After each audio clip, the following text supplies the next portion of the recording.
ವಿದ್ಯುತ್ ಸ್ಪರ್ಶ ಆಗಿ 10 ವರ್ಷದ ಬಾಲಕ ಬಲಿಯಾದಂತಹ ಪ್ರಕರಣಕ್ಕೆ ಸಂಬಂಧಪಟ್ಟ ಹಾಗೆ ಪರಿಹಾರ ಕೊಡೋ ವಿಷಯದಲ್ಲಿ ಇಂಧನ ಇಲಾಖೆ ಮೀನಾಮೇಷ ಎಣಿಸ್ತಾ ಇತ್ತು. ಪಬ್ಲಿಕ್ ಟಿವಿ ವರದಿಯ ನಂತರದಲ್ಲಿ ಪರಿಹಾರದ ಭರವಸೆಯನ್ನ ಕೊಟ್ಟು ಪರಿಹಾರ ಕೊಡ್ತೀವಿ 5 ಲಕ್ಷ ಅಂತ ಘೋಷಣೆ ಮಾಡಲಾಯಿತು.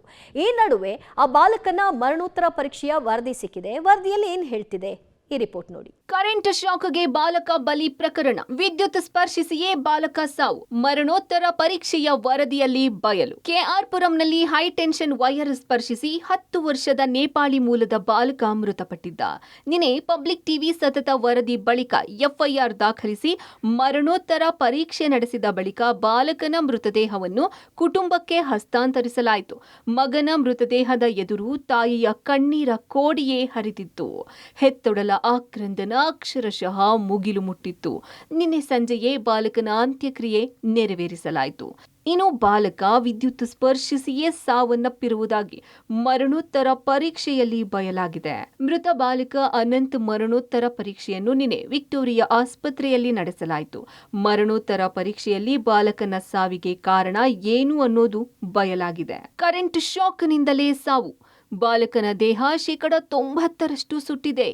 ಚರ್ಮ ಸುಟ್ಟ ಕಾರಣ ಬಹು ಅಂಗಾಂಗಗಳಿಗೆ ಹಾನಿ, ಶ್ವಾಸಕೋಶಕ್ಕೆ ಹಾನಿ, ರಕ್ತ ಕಲುಷಿತ ಆಗಿರೋದು ಬಯಲು.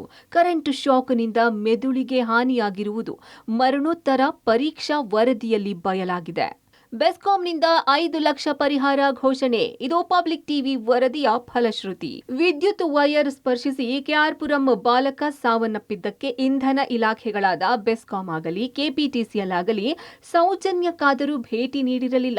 ಪರಿಹಾರ ಕೊಡುವ ವಿಚಾರದಲ್ಲಿ ಜಟಾಪಟಿ ಮಾಡಿತ್ತು. ಹೈಟೆನ್ಷನ್ ವೈರ್ ನಮಗೆ ಸೇರಲ್ಲ ಎಂದು ಬೆಸ್ಕಾಂ ಹೇಳಿತ್ತು. ಆದರೆ ಈ ಬಗ್ಗೆ ಪಬ್ಲಿಕ್ ಟಿವಿ ಸತತ ವರದಿ ಬೆನ್ನಲ್ಲೇ ಬೆಸ್ಕಾಂ ಎಚ್ಚೆತ್ತು 5 ಲಕ್ಷ ಪರಿಹಾರ ಘೋಷಣೆ ಮಾಡಿದೆ. ಇಂಧನ ಇಲಾಖೆಯ ಸಚಿವ ಕೆಜೆ ಜಾರ್ಜ್ ಪರಿಹಾರ ಕೊಡಲು ಸೂಚಿಸಿದ್ದು, ನಾಳೆ ಬೆಸ್ಕಾಂ ಎಂಡಿ ಮೃತನ ಕುಟುಂಬಸ್ಥರನ್ನ ಭೇಟಿ ಮಾಡಿ ಪರಿಹಾರ ವಿತರಣೆ ಮಾಡಲಿದ್ದಾರೆ. ಯಾವುದೇ ಬಿಲ್ಡಿಂಗ್ ಕಟ್ಟಿದ್ರು 12 ಮೀಟರ್ ಬಿಟ್ಟುಬಿಟ್ಟೆ ಬಿಲ್ಡಿಂಗ್ ಕಟ್ಟಬೇಕು. ಇದು 6 ಮೀಟರ್ ಬಿಟ್ಟಿದ್ದಾರೆ. ಇದೊಬ್ಬ ಹುಡುಗ ಹೋಗ್ಬಿಟ್ಟು ಹೆಂಗೆ ಆಗ್ತಾನೆ 6 ಮೀಟರ್ ದೂರದಲ್ಲಿರುವ ಲೈನಿಗೆ ಇವ್ರು ಕೈ ಇಟ್ಟರೆ ಹೋಗೋದಿಲ್ಲ. ಅಲ್ಲಿ ಅದೇನಾದರೂ ಇದು ಮಾಡಿರ್ತಾರೆ. ಅದಕ್ಕೆ ಈಗ ಇನ್ಸ್ಪೆಕ್ಟ್ರೇಟ್ ನಮ್ಮ ವೆರಿಫೈ ಮಾಡ್ತಾರೆ. ಪಾಪ ಸಾಯಬಾರ್ದು. ನಾವು ಅದಕ್ಕೆ ಇಮಿಡಿಯೇಟ್ ಆಗಿ ನಾವು ಹ್ಯುಮ್ಯಾನಿಟೇರಿಯನ್ ಇದರಲ್ಲಿ ಒಂದು 5 ಲಕ್ಷ ಪಾಪ ಕೊಡಿದ್ದು ಹೇಳಿದ್ದೀನಿ. ಬಟ್ ದುಡ್ಡು ಕೊಡೋದು ದಟ್ ಇಸ್ ನಾಟ್ ಅ ಪರಿಹಾರ ಅಲ್ಲ. ಬಾಲಕನ ಸಾವಿನಿಂದ ಎಚ್ಚೆತ್ತುಕೊಳ್ಳದ ಇಲಾಖೆ. ಘಟನಾ ಸ್ಥಳದಲ್ಲಿದೆ ಹಲವು ಹೈ ಟೆನ್ಷನ್ ವೈರ್ಗಳು. ಕೆಆರ್ ಪುರಂನ ಮುನೇಶ್ವರ ಲೇಔಟ್ 4ನೇ ಕ್ರಾಸ್ನಲ್ಲಿ ಹೈ ಟೆನ್ಷನ್ ವೈರ್ನಿಂದ ಬಾಲಕ ಸಾವನ್ನಪ್ಪಿದ್ದಾನೆ. ಬಾಲಕ ಸಾವನ್ನಪ್ಪಿದ ಕಟ್ಟಡ ಮಾತ್ರವಲ್ಲ, ಇನ್ನೂ ಹಲವು ಕಟ್ಟಡಗಳು ಡೇಂಜರ್ ಝೋನ್ನಲ್ಲಿವೆ. ಮತ್ತೆ ಈ ರೀತಿ ಅನಾಹುತ ಆಗೋವರೆಗೂ ಬಿಬಿಎಂಪಿ, ಬೆಸ್ಕಾಂ, ಕೆಪಿಟಿಸಿಎಲ್ ಅಧಿಕಾರಿಗಳು ಎಚ್ಚೆತ್ತುಕೊಳ್ತಾ ಇಲ್ಲ. ಇದು ಪಬ್ಲಿಕ್ ಟಿವಿ ರಿಯಾಲಿಟಿ ಚೆಕ್ನಲ್ಲಿ ಬಯಲಾಗಿದೆ.